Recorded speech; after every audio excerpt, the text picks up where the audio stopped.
May kasabihan po tayo, ang batang mabait ay pinagpapala ng langit.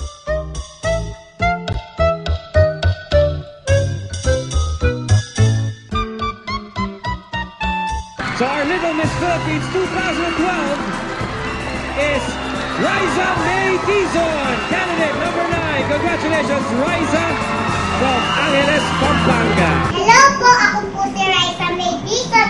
Sundan niyo po ang buhay ko sa likod ng camera dito sa Follow the Star.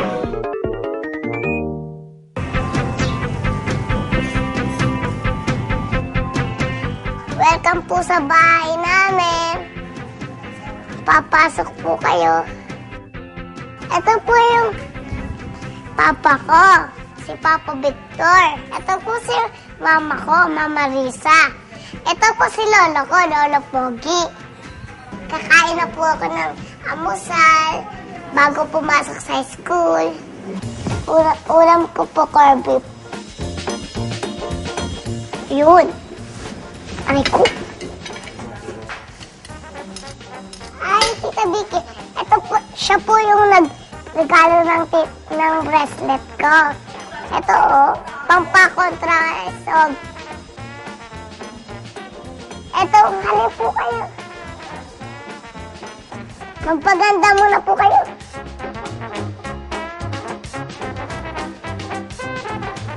Diba?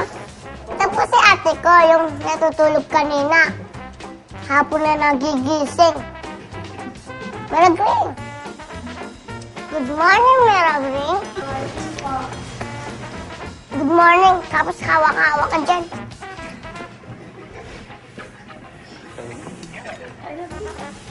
Ulat ka?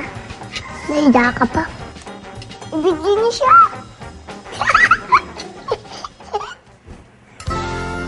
Meron po akong kapatid, dalawa. Si ate ko po, Ate Nicole, at saka po si kapatid ko, Nathaniel. Mahal ko po sila. Si Riza po, mabait po talaga siya. Matulungin po siya, tapos pamaawain siya. Mabait pa po siya kaysa sa akin. Yung kapatid po na yung bata, lagi po yung tinuturuan magbasa, tsaka po tinuturuan niyang magsulat. Mahilig po siya sumayaw, mahilig po siyang kumanta, mahilig po siyang magtula kahit ano po hilig niya. Lipad! Munting lawi! Lipad sa tabi ko! Yung tawag po nila sa Sir Times Philippines, ako po yung nagturo. Proud na proud po ako sa kanya.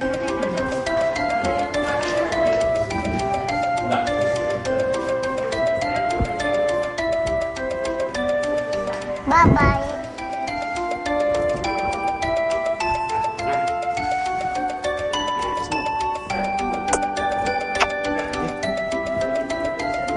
Nagling, bye-bye!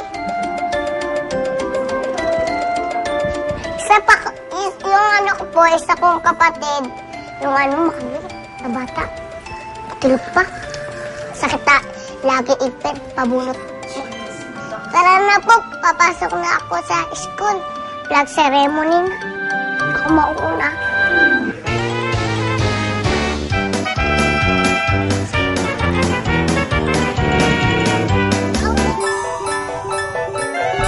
Tapos po kapag kaliwa. Kaliwa po tayo niyan. Kaliwa. O kanan. Yan. Kaliwa! Kaliwa! Kaliwa na po tayo. Safe yan, The Bactis Academy.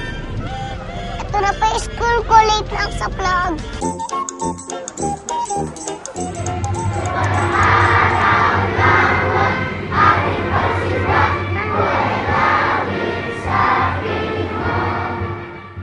Ang priority po namin talagang makatapos siya ng pag-aaral.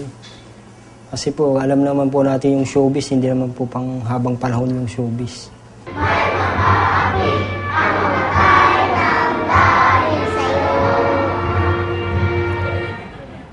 Nasa grade 2 po ako.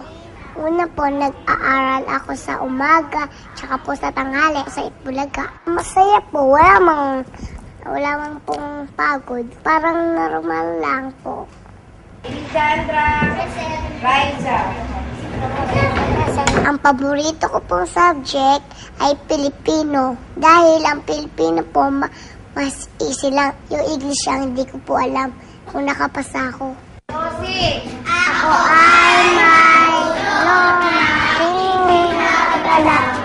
Aking ginagalaw. Aking ginagalaw. Bibo po siya. Parang ano po siya, pag nagsalita, matanda na. Tsaka ano po, magaling po siya makisama sa mga klase niya. Gusto ko po kapag hindi ako naging artista po, teacher. Kasi po, para matulungan ko ang mga batang hindi nag-aaral.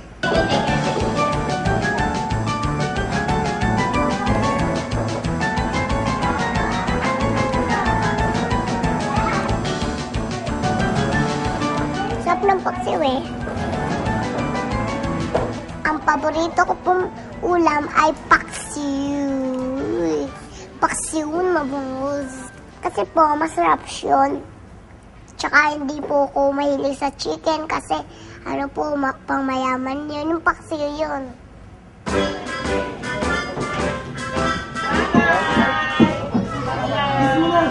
Magbulaga ka na. Bye! See ya! Thank you po. Bye-bye po. Mabuhay. Dalawa. Tatlo.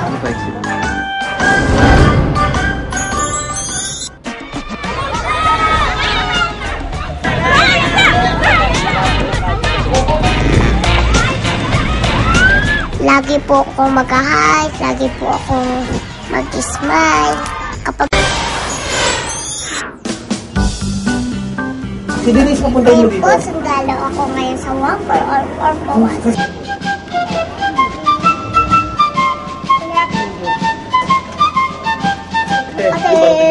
Kabila.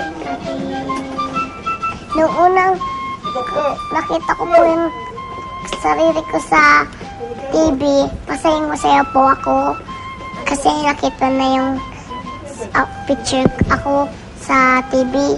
Cute ako po. Tsaka maliit ako. Mr. Pogi 2012. Mr. Pogi number 2, tarunga, action!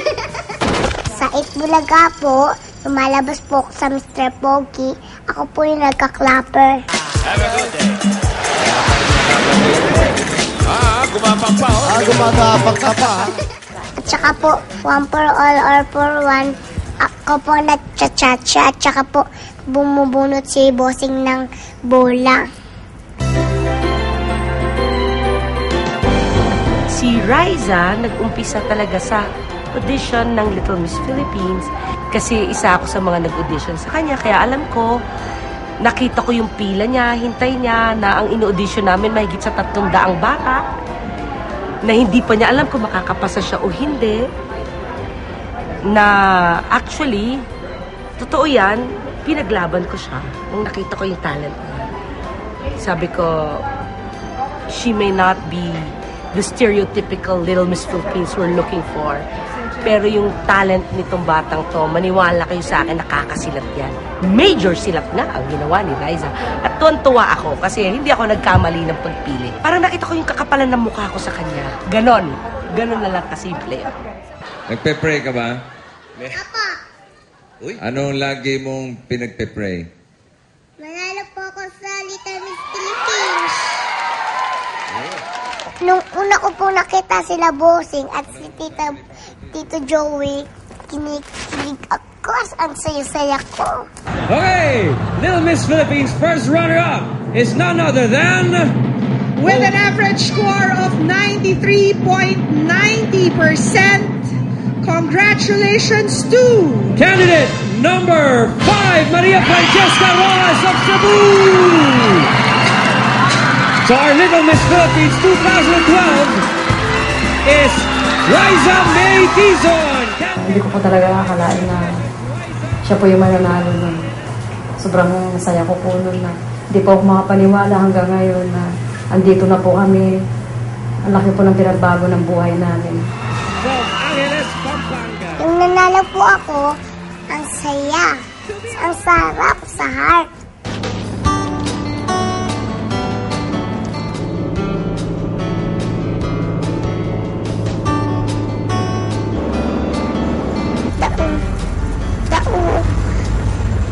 Ali kayo makaintinding Bisaya? Dili ako makaistorya ng Bisaya doon. Nung umuwi po kami ng Pampanga, ang saya ko po. Nung linggo po ako umuwi ng Pampanga. Ito po, mag-ikot kami sa school namin. Hello po. Panata po ako. Hello po. Ayun, hello Thank you po. Ayun, no? Thank you po. Hello po, kamusta po? Ang parada po, masaya po. Kahit pagod daw po ako maghayak sa mga tao. Yes, nahirap Kaya mo sila!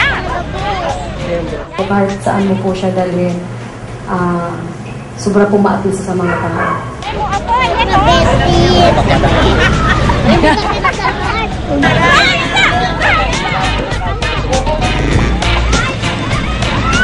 Lagi po akong mag-hike, lagi po akong mag-smile. Kapag naman po huminto ako sa pag-hike, baka magalit sa akin ng mga fans ko, mawalan ako ng mga tagahanga sa akin sa Bulaga. Nagsabay parada namin. Hindi. Papunta na po kami sa fashion show. Mawag na kilikili mo na.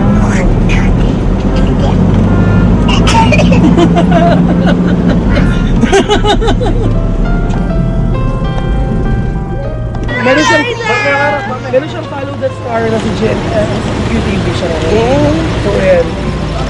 Maganda yung gawin mo ngayon. Pakilala mo muna siya. Ito po si Kuya Rob. Ah! Siya po yung nagbigay sa anak ko sa Proud Pirates. Kaya po ako nanalo ng Little Miss Philippines dahil sa kanya kasi yung gown niya po, pinahiram niya sa akin. Sabi ko, batang to parang makulit. Sabi ko gano'n. So, daldal siya ng daldal hanggang napatawa niya kami lahat. Yung mga pick-up lines niya. Sabi ko, naghahanap po kayo ng gowns. Kasi yung unang hanap nilang costume pa, yung pang talent niya. Sabi ko, wala po akong gano'n. Pero sabi ko, dahil makulit ka, Raisa, kung makakapasok ka ng Grand Finals, ililibre ko yung gown mo. Hi, Raisa!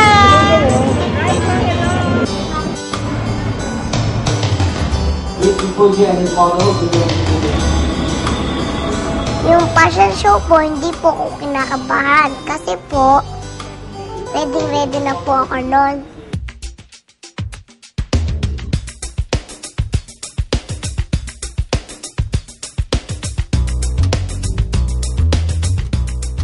Ang fashion show po kasing ito, pang bridal siya.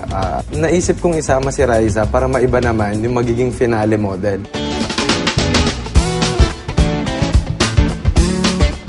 Yung fashion show po, ako lang po ang pinaka maliit at bata. Chacha!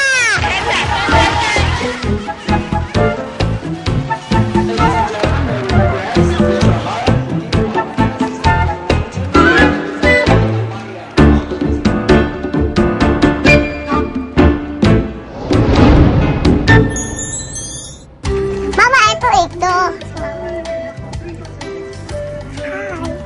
Hello po, ako si mama niya. Halika po. Tignan niyo yung mga gamit ko. Ito po si Tanang. Sino si Tanang? Yung nagtuturo sayaw sa akin. Palidor. Sino ang pinaka-perfect? Alam mo na. Goodbye. Sige, papakita mo kami. Kapakita ko na. Ito po ang susuot ko sa concert ko. Yan. Yan nyo ah. Ito. Tapos ito. Ano po ha? Antayan nyo to, baka mawala. Tatago ko. Taapakan ko na. Ito po yung Darna ko. Ito yung Darna. Yan ha. Ito susuotin ko po mamaya. Makikipaglaban ako sa mga masasama na tao. Kaso lang hindi macho yung mga yun. Dati macho. Sila ha, si ho. Yun. Ngayon ang papayat na. Matatalo na yan. Ito po yung kondo ko. Ate Raisa! Kuya Raisa! Nakakagulat naman. Nakakagulat naman. Ito yung kondo ko. Ako nakakaliya naman ang gulo-gulo ng kondo ko. Uy! Dito po ako nagpapahinga. Sarap ng kondo.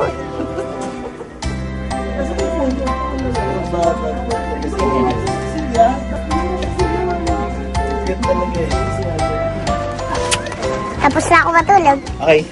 Gabi na eh. Ay ha, umaga na. Ang dumi, diba? Mama, ito. Hi. Hello po, ako si mama niya. Cha-cha. Lalabas ha? Pwede po. Ang sarap ng ulam. Si mama ko po, mahal na mahal na mahal na mahal na mahal na mahal 100%. Kasi po, siya po yung lagi kong kasama sa kapag lahat ng ginagawa ko po, audition, shooting, taping. Ito si Tito Kim. Ito sino to? Yung nakasalamin sino yan? Anong ginagawa ni Tito Kim? Sino yan? Yung mga tao po sa Itbulaga, love po nila ako kasi mabait sila. Kaya love ko rin po sila. Ito si Mojako. Si Papi Jack. Kasi mukha kang Mojako. Jax Mojako. Punta lang tayo kay Ma'am Jen. Okay po. Paparinig natin yung concert mo. Okay po. Si Papi Jack po, siya po yung lagi nagsasamahan sa akin sa taping namin, sa shooting namin. Tapos siya, kapag may script po, siya ang nagtuturo sa akin. Kaya umanda na kayo, isigaw ang pangalan ko. Dahil ito, ang little concert ko. Si Raisa, pagdating sa mga script, pagdating sa mga dialogue, sa mga punchline yan, madali siyang makakuha, maka-pick up kagad. Halimbawa sa Mr. Pogi, minsan may mga lines dun kasi syempre mababago agad. Ibubulong mo, Raisa, ganito lang sasabihin mo. Gaganon lang siya. Okay na, kaya na yun. Hello mga Dabarkads! Welcome po sa concert ko. Ready na po ba kayo? Dahil ready na ako, sigurado ang gagawin ko ay aabangan nyo. Kaya umanda na kayo, isigaw ang pangalan ko. Raisa, Raisa.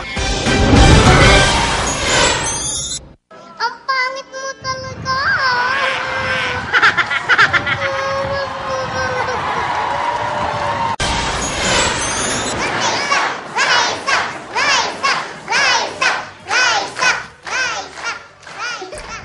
Po, sinabi ng Itbulaga na magko-concert daw po ako, masaya ako. Kasi po nag-concert, first time ako nag-concert. Special pansit. Ready? Camera. Action! Nay, andito na po yung pansit nyo. Dala ko na po ang paborito niyong pansit. Nay, gising na po kayo? May kama naman po tayo. Bakit yan kayo natutulog? Nay, gising na po kayo. Nay, wala po si Yaya. Sino po magluluto? Deliver na lang ako? Huh? Nay! Madami po akong talents. Kumanta, sumayaw, mag-acting. Lahat po, kayang-kaya ko. Basta mapatawa ko lang ang mga tao po. Ang pangit mo talaga.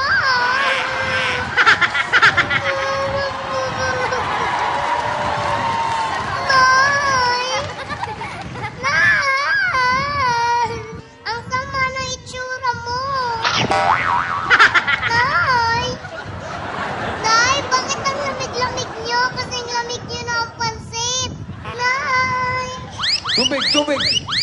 Baka nahimatay na si nanay mo. Buso mo tubig.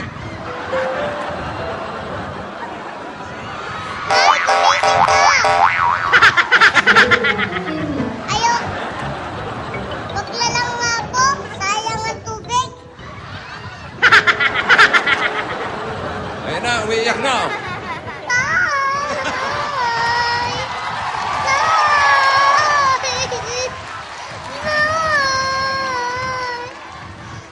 And cut! Sobrang-sobra pong tuwa. Dahil po, pinaghirapan ko po yung concert ko. Sobra. Pinaghirapan ko po. You deserve an award, baby. I'll give you your table and chair. Pronto lang. Ayan! Ay! Lagi na. Very good ka kasi. Very good. Bakit umiyak? Ikaw po kasi siya, sir. Iyak mo na iyak ka, Bego. Iyak dito. Naiyak siya kami dyan, nanay. Very good eh.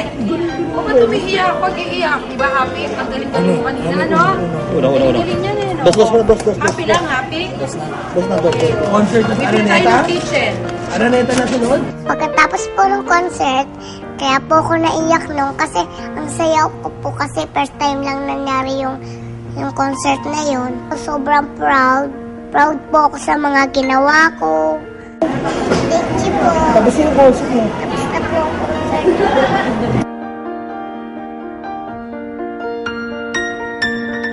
Nagpapasalamat po ako kasi lagi niyo ako sinusuportahan. Sana po huwag kayo magsawang magsuporta sa akin.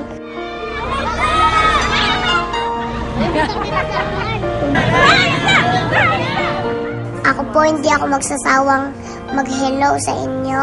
Ang pangit po talaga! Pasahin po kayo. Hindi po ako titigil. Cha-cha.